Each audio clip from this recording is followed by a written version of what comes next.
அனல் பறக்கும் பேச்சு, அதாவது எதிரிகள் குலை நடுங்கும் வார்த்தைகள். புயலுக்கு முன்னால் அமைதி என்பார்கள். அமைதியாக இருந்த ஒருவர் ஆக்ரோஷமாக பேசி பார்த்த முதல் முறையாக இந்த தமிழ்நாடு பார்த்தது.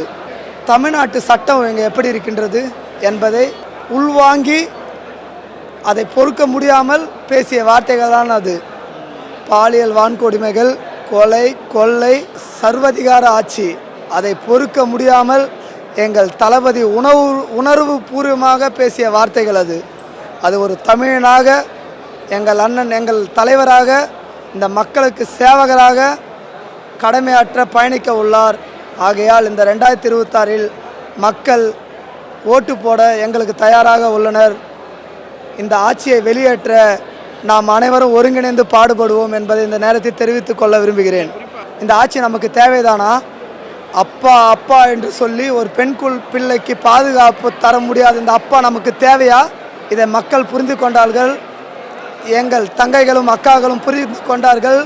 2026இல் ஒரு விரல் புரட்சி நடக்கும், நடத்தி காட்ட அனைவரும் தயாராக உள்ளனர் என்பதை இந்த நேரத்தில் தெரிவித்துக் கொள்ள விரும்புகிறேன்.